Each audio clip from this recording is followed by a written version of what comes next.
اعوذ باللہ من الشیطان الرجیم بسم اللہ الرحمن الرحیم۔ نالج اینڈ انفارمیشن کے معزز دوستو، السلام علیکم۔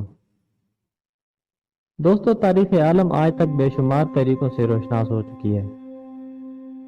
ان طریقوں میں سے کچھ طریقے مثبت طریقہ کار اور دینی نہیں تو کم از کم دنیاوی مگر اصلاحی و فلاحی نظریات کی پرچارک ہوتی ہیں۔ بعض طریقے خالص دینی اور اسلامی ہیں، جبکہ بعض ایسی بھی ہیں جو دین کے نام کو شعار بنا کر لوگوں کو اپنے ساتھ ملاتی اور پھر بے دینی کو پھیلاتی ہیں۔ انہی رنگا رنگ ناموں اور طرح طرح کے نظریات کی حامل طریقوں میں سے ایک طریق کا نام فری میسن ہے، جس کے طریقہ کار اور عقائد و نظریات کا مطالعہ کرنے سے ایک ایسی خطرناک و خوفناک اور بھیانک جماعت سامنے آتی ہے جس کے متعلق معلومات نہ ہونے کی وجہ سے ان پڑھ تو کیا، بڑے بڑے پڑھے لکھے مسلمان بھی اس کے جال میں پھنس جاتے ہیں۔ ناظرین، آج کی اس ویڈیو میں ہم اسی جماعت کے تاریخی پس منظر اور اس کے مقاصد کے بارے میں جانیں گے، لیکن ویڈیو میں آگے بڑھنے سے پہلے اگر آپ چینل پر نئے ہیں تو چینل کو سبسکرائب کر لیں اور ساتھ موجود گھنٹی کے بٹن کو دبا دیں تاکہ اسی طرح کی نئی معلوماتی اور دلچسپ ویڈیوز آپ تک پہنچتی رہیں۔ ناظرین، فری میسن کے قیام کے متعلق مختلف اقوال ملتے ہیں۔ بعض محققین کے نزدیک اس کے قیام کا زمانہ وہ ہے جب موسیٰ علیہ السلام اپنی قوم کے ساتھ صحرائے تہیہ میں تھے، جبکہ بعض کا کہنا ہے کہ اس کی بنیاد ہیروڈیس دوم نے مخفی قوت کے نام سے رکھی۔ اب اس کے ارکان کی تعداد 9 تھی۔ اس کا باقاعدہ اجلاس 8 اکتوبر سن 43 میں ہیکل نامی مقام پر ہوا۔ اس اجلاس میں تمام ارکان نے حلف اٹھایا کہ وہ اپنے معاملہ کو پوری طرح پوشیدہ رکھیں گے اور تنظیم کے ہر مطالبہ پر لبیک کہیں گے، اور جو مطالبات پورے کرنے سے کترائے اس کا انجام موت ہوگا۔ اس تحریک نے آغاز سے ہی مسیح کے حواریوں کو قتل کرنا شروع کر دیا۔ ان کے ناپاک ہاتھوں موت کا شکار ہونے والا پہلا شخص پطرس تھا، جسے نیرون نے اپنی یہودی بیوی بوبایا کے اکسانے پر قتل کیا۔ پہلے یہ تحریک مخفی قوت اور اس کے مترادف ناموں سے کام کرتی رہی۔ اس کے بعد اس نے نائٹ ٹیمپلرز کے نام سے شہرت پائی۔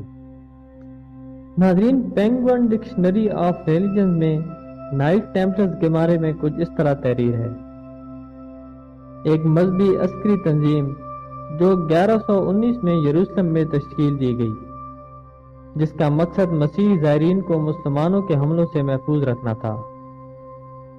یہ ہیکل سلیمانی کے کھنڈرات کے قریب رہتے تھے۔ ان کی بودباش رہبوں جیسی تھی، لیکن ان کی سرگرمیاں بنیادی طور پر عسکری اور انتظامی تھیں۔ ارض مقدس میں یورپی صلیبی سلطنت کی نگہداشت میں اہمیت رکھنے کے ساتھ ساتھ ان کی املاک یورپ میں بھی تھیں، اور وہ بین الاقوامی بینکاروں کی حیثیت سے بھی کام کرتے تھے۔ وہ اپنے داخلی امور سخت رازداری کے ساتھ انجام دیتے تھے۔ یہ دنیا کی تمام قدیم و جدید تنظیموں سے مضبوط اور منظم تنظیم ہے۔ بظاہر اس تنظیم کا مقصد انسانی اخلاق کی تعمیر تھا، لیکن اس خوبصورت نام کا لبادہ اوڑھے دنیا کے تمام مذاہب کا چہرہ مسخ کرنے اور دنیا میں تخریب کا نظام برپا کرنے کے درپے ہے۔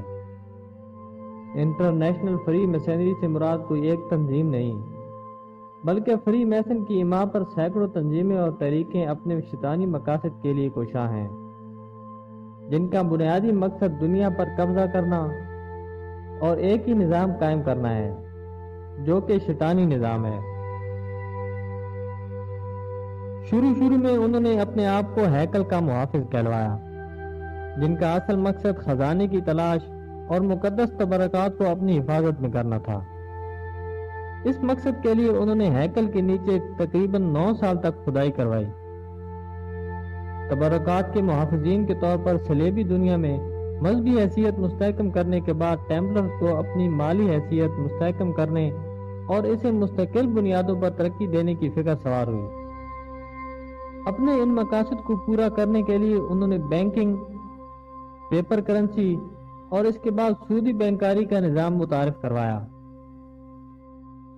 اس کے مکمل حقائق کو جاننے کے لیے ہمیں تاریخ کے اس دور میں جانا پڑے گا جب 1095 میں پوپ اربن دوم نے مسلمانوں کے خلاف صلیبی جنگوں کا آغاز کیا۔ تو نائٹ ٹیمپلرز نے اس جنگ میں بڑھ چڑھ کر حصہ لیا، جن کا مقصد یروشلم کو آزاد کروانا تھا۔ 1099 میں یروشلم پر عیسائیوں کا قبضہ ہو گیا۔ اس جنگ میں نائٹ ٹیمپلرز نے اہم کردار ادا کیا۔